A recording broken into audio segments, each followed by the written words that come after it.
வணக்கம். இன்னைக்கு சமச்சீர் கல்வி 6th standard மேக்ஸில் term 2 chapter 3 bills profit and loss அதில் எக்ஸசைஸ் 3.2ல் மிஸ்சலேனியஸ் ப்ராக்டிஸ் ப்ராப்ளம்ஸ் பார்க்க போகிறோம். ஓகேம்மா, first question. A shopkeeper buys 3 articles for 325 rupees, 450 rupees and 510 rupees. He is able to sell them for 350 rupees, 425 rupees, 525 rupees respectively. Find the gain or loss to the shopkeeper on the whole. ஓகேவா, கொஸ்டினில் என்ன கொடுத்துருக்காங்க, ஒரு கடைக்காரர் வந்து ஒரு 3 article வாங்குறாரு. இந்த ஆர்டிக்கிள்ங்கிறது ஏதாச்சும் பொருளுங்கிற மீனிங்லேயும் எடுத்துக்கலாம், இல்லாட்டி புக்கு, ஓகே, கட்டுரை புத்தகங்கள், அதாவது வந்து ஆர்டிக்கிள்ஸ்னு சொல்லலாம், எந்த மீனிங்லேயும் எடுத்துக்கோங்களா. நெக்ஸ்ட்டு இப்போ இந்த ஷாப்கீப்பர் வந்து 3 ஆர்டிகிள்ஸ் வாங்கியிருக்கிறாரு. ஒவ்வொரு ஆர்டிக்கிளோட விலையும் பாருங்கள். ஃபர்ஸ்ட் ஒன் வந்து 325, second one 450, third one is 510 rupees. Next என்ன பண்ணுறாரு, அதை விற்கிறாரு. ஓகே, விற்கும்போது எந்த விலைக்கு விற்கிறாருன்னா, ஃபஸ்ட் உள்ளது 325 வாங்கினார் இல்லையா, அதை 350க்கு விற்கிறாரு. 450க்கு வாங்கினதை 425க்கு விற்கிறாரு. 510க்கு வாங்குறத 525க்கு விற்கிறாரு. ஓகே, அப்போ ஃபஸ்ட்டு இந்த 3ஐயும் ஆட் பண்ணிங்கன்னா உங்களுக்கு டோட்டலாக காஸ்ட் ப்ரைஸ் கிடச்சிரும், அவர் வாங்கின விலை. நெக்ஸ்ட்டு இந்த 3ஐயும் ஆட் பண்ணிங்கன்னா டோட்டலாக செல்லிங் ப்ரைஸ் கிடச்சிரும். ஓகே மேம், என்ன கேட்டிருக்காங்க, find the gain or loss. இந்த விலைக்கு விற்றாருன்னா அவருக்கு லாபமாக நஷ்டமாக எவ்வளவுன்னு கேட்டிருக்காங்க. ஓகேப்பா, so solution.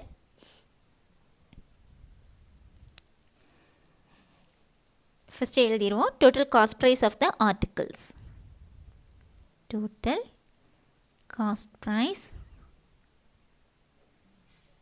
of the articles, that is equal to 325 rupees plus 450 rupees plus 510 rupees. Add பண்ணுவோமா, 325, 450, 510. Here 5, 2 plus 5, 7 plus 1, 8, 3 plus 4, 7 plus 5, 12. That is 1285 rupees. So cost price கிடைச்சிட்டு. Cost price is 1285 rupees. Okay ma. Next அதே மாதிரி selling price எடுக்கிறோம். Total எதுக்குனால போடுறோம், அந்த 3 ஆர்டிக்கிளையும் சேர்த்து எடுக்கிறதுனால. Okay, total selling price of the articles, that is equal to, first 350க்கு விற்றுக்கிறாரு, 350 plus second one 425 rupeesக்கு விற்றுக்கிறாரு, third one 525 rupeesக்கு விற்றுக்கு. ஓகேம்மா, இப்போ இந்த 3ஐயும் ஆட் பண்ணி வைப்போம். 350, 425, 525. 5 plus 5, 10, 0, remainder 1, 5 plus 1, 6, 6 plus 2, 8 plus 2, 10, 0, remainder 1, 3 plus 1, 4, 4 plus 4, 8, 8 plus 5, 13. That is 1300 rupees. This is selling price. ஓகேம்மா, ப்ராஃபிட்டாக லாஸான்ங்கிறத எப்படி பார்ப்போம், கெயின்னா profit கெயின்னு சொல்லுவாங்க. ஓகே, இப்போ ப்ராஃபிட்டாக லாஸான்ங்கிறத எப்படி பார்ப்போம், செல்லிங் ப்ரைஸையும் காஸ்ட் ப்ரைஸையும் கம்பேர் பண்ணணும். Okay, here cost price is 1285, selling price is 1300. Which one is greater? Selling price is greater. Okay amma, here cost price selling price விட லெஸ்ஸாக இருக்கு இல்லையாப்பா, so cost price is less than selling price, so there is profit. Okay, profit கண்டுபிடிச்சிட்டோம். எவ்வளோ ரூபாங்கிறது கண்டுபிடிக்கணும் இல்லையா, அதுக்கு தான் ப்ராஃபிட் ஃபார்முலா எழுதுகிறோம். Profit is equal to selling price minus cost price. That is equal to, what is the selling price, 1300 rupees, minus what is the cost price, 1285 rupees. 1300ல இருந்து 1285 subtract பண்ணுறோம். என்ன வரும், this becomes 2 and this becomes 9, this becomes 10. 10 minus 5 is 5. 9 minus 8, 1. 2 minus 2, 0. Here 0. So what is the profit, ma? 15 rupees. Okay, so answer shopkeeper க்கு என்ன கிடைச்சது? Profit or gain. Questionல gain கொடுத்திருக்கிறதுனால gain எழுதுறது. Okay, gain 15 rupees. Okay, ma? இங்கே 3 articles கொடுத்துருக்கிறதுனால மொத்தமாக cost price இந்த மூணையும் சேர்த்து add பண்ணி வச்சுக்கிறோம்.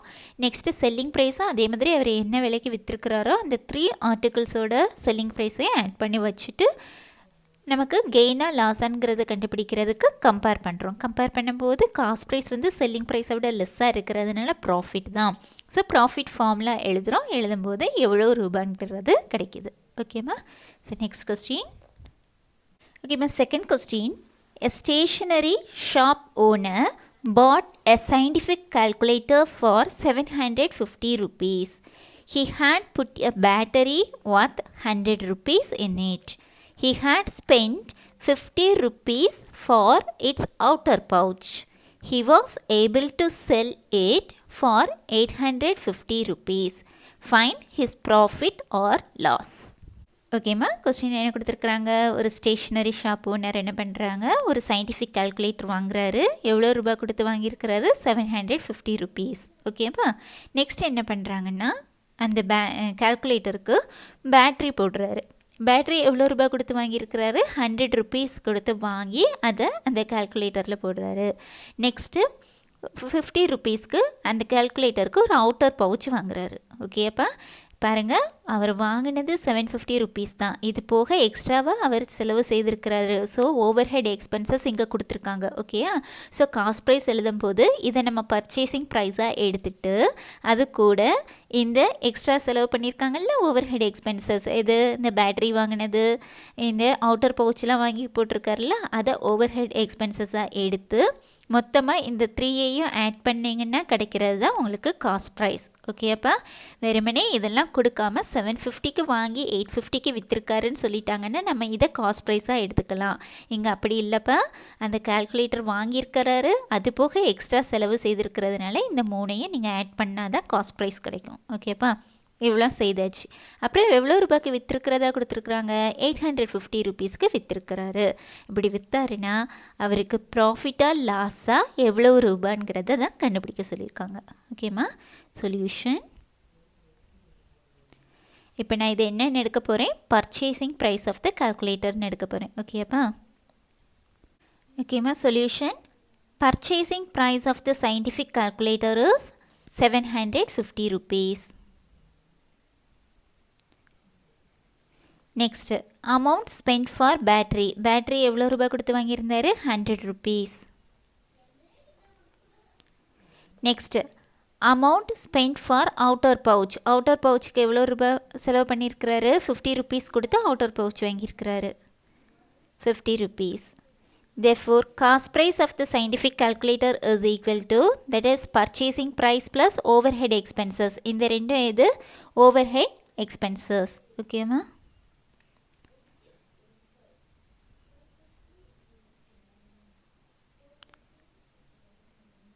So cost price is equal to purchasing price plus overhead expenses. Purchasing price is 750 rupees plus here overhead expenses எதெல்லாம் 100 rupees plus this 50 rupees. That is 750 plus 50 800. 800 plus 100 900. So cost price எவ்வளோ ஆச்சு? 900 rupees ஆச்சு. ஓகேயா. Next selling price of the calculator எவ்வளோ ரூபாய்க்கு விற்றுருக்கிறதா கொடுத்துருக்காங்க? 850 rupees. This is cost price is equal to 900 rupees. Selling price is equal to 850 rupees. Which one is greater? Cost price is greater. Here,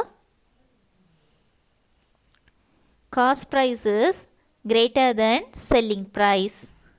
So there is cost price selling ப்ரைஸை விட அதிகமாக இருந்துச்சுன்னா loss. ஓகேம்மா. So there is loss. Loss formula, loss is equal to cost price minus selling price.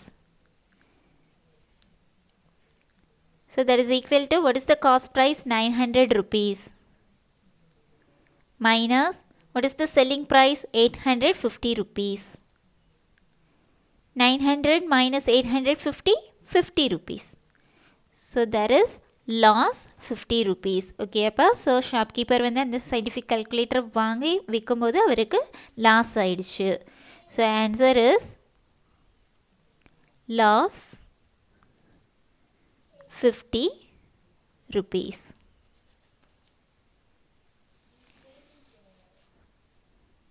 Okay ma, next third question. Nathan paid 800 rupees and bought 10 bottles of honey from a village vendor. He sold them in a city for 100 rupees per bottle.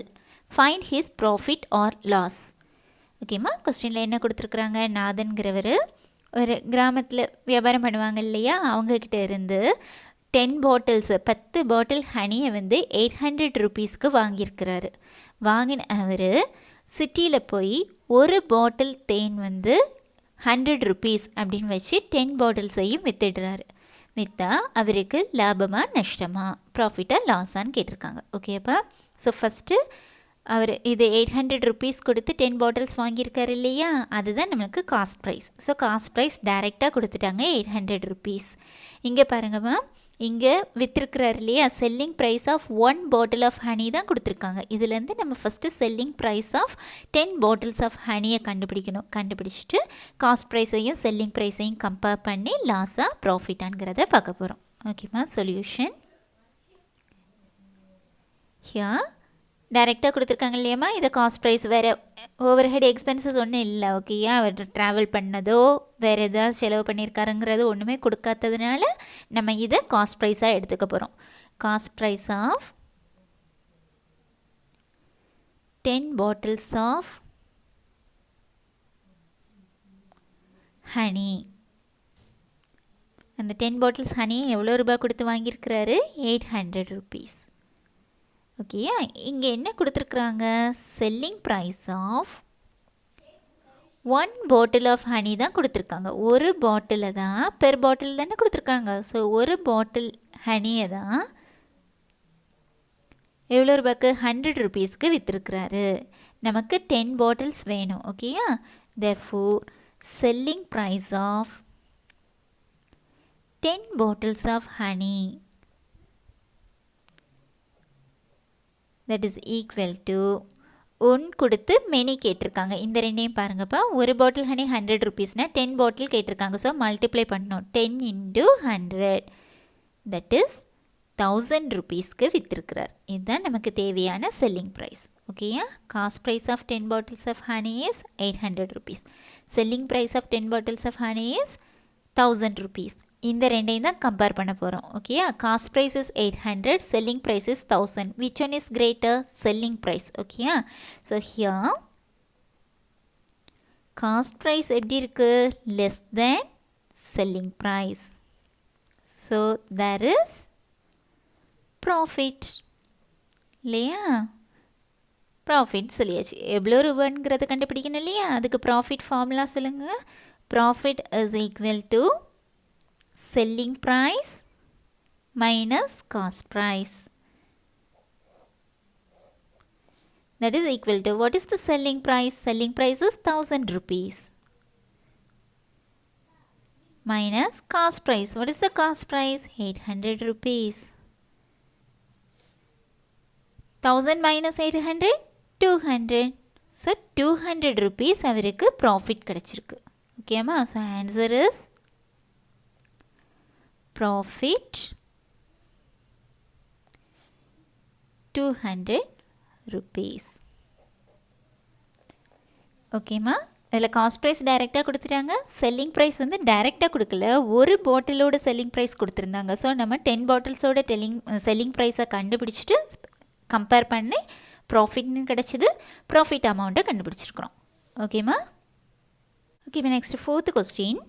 A man bought 400 meter of cloth for 60,000 rupees and sold it at the rate of 400 rupees per meter. Find his profit or loss. ஓகேம்மா, கொஸ்டினில் என்ன கொடுத்துருக்குறாங்கன்னா, ஒருத்தர் 400 metres கிளாத்தை வந்து 60,000 rupees கொடுத்து வாங்கியிருக்கிறாரு.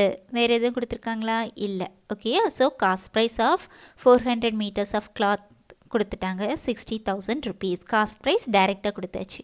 Next என்ன கொடுத்துருக்காங்க? And sold it at the rate of 400 rupees per metre. ஒரு மீட்டருக்கு 400 ருபீஸ் வச்சு விற்கிறாரு. வாங்கியிருக்கிறது 400 மீட்டர்ஸ் கிளாத் அவர்கிட்ட இருக்குது. ஒரு மீட்டருக்கு 400 ருபீஸ் வச்சு விற்கிறாரு அப்படின்னா அவருக்கு ப்ராஃபிட்டாக லாஸான்னு கேட்டிருக்காங்க. தேர்ட் சம் பார்த்தோம் இல்லையா, அதே மெத்தட் தான். ஸோ காஸ்ட் ப்ரைஸ் டைரெக்டாக இருக்குது. செல்லிங் ப்ரைஸ் பெர் மீட்டர் கொடுத்துருக்காங்க 400 ருபீஸ். இதிலேருந்து செல்லிங் ப்ரைஸ் ஃபார் 400 மீட்டர் கிளாத்துக்கு கண்டுபிடிக்கணும். கண்டுபிடிச்சிட்டு காஸ்ட் ப்ரைஸையும் செல்லிங் ப்ரைஸையும் கம்பேர் பண்ணுறோம். ப்ராஃபிட்டாக லாஸான்னு செக் பண்ணுறோம். எவ்வளவுங்கிறத கண்டுபிடிக்க போகிறோம். ஓகேம்மா, solution. Cost price of 400 metre cloth. Cost price எவ்வளவு? 400 மீட்டர்ஸ்க்கு எவ்வளோ கொடுத்து வாங்கியிருக்கிறது? 60,000 rupees. So this is 60,000 rupees. ஓகேம்மா, next selling price of 1 metre cloth. Here he sold it at the rate of rupees 400 per meter. Per meter na 1 meter. Okay, 1 meter எவ்வளோன்னு சொல்லி விற்கிறாரு? 400 rupees. That is selling price of 1 meter cloth is 400 rupees. நமக்கு selling price of cost price of 400 meter cloth இருக்குல்ல, அதே மாதிரி selling price of 400 meter cloth தான் வேணும். So selling price of 400 metre cloth is equal to, இங்கே 1 மீட்டருக்கு 400 ருபீஸ்க்கு விற்றுருக்கிறாரு அப்படின்னா 400 மீட்டர்ஸ்னு கேட்டிருக்காங்க. ஸோ 1 கொடுத்து மெனி மல்டிப்ளை பண்ணுறோம். 400 இது இந்த மீட்டரோட இது, நெக்ஸ்ட்டு இது ருப்பீஸ்க்குள்ளது. That is equal to 4 4s 16, இங்கே 2 0, இங்கே 2 0, டோட்டல் 4 zeros இருக்கும். தட் இஸ் 1,60,000 ருபீஸுக்கு மொத்தமாக விற்றுருக்கிறாரு. ஓகே, அப்போ வாங்கினது 60,000 தான், விற்றது 1,60,000க்கு. இப்போ இது காஸ்ட் ப்ரைஸ், இது செல்லிங் ப்ரைஸ், ரெண்டையும் கம்பேர் பண்ணுங்கள். 60,000, 1,60,000, which one is greater? Here selling price is greater. Okay, so here cost price is less than selling price, so there is profit. ஓகேயா, இனி ப்ராஃபிட் எவ்வளவுங்கிறது கண்டுபிடிக்கணும் இல்லையா? So profit formula, profit is equal to selling price minus cost price. That is selling price. What is the selling price? 1,60,000 minus what is the cost price? 60,000. Minus பண்ணுறோம். 1,60,000 அதில் 60,000 போயிடுச்சுன்னா எவ்வளோ இருக்கும்? 1 lakh rupees. So profit 1 lakh rupees. The answer is profit 1 lakh rupees. ஓகேம்மா, இதில் miscellaneous practice problems முடியுது. இன்றைக்கி class முடிச்சுக்கலாம். நெக்ஸ்ட் கிளாஸில் சேலஞ்ச் ப்ராப்ளம்ஸ் பார்க்கலாம். ஏதாச்சும் டவுட்ஸ் இருந்துச்சுன்னா கமெண்ட் செக்ஷனில் கொடுங்க, சால்வ் பண்ணி கொடுக்குறேன். தேங்க்யூ.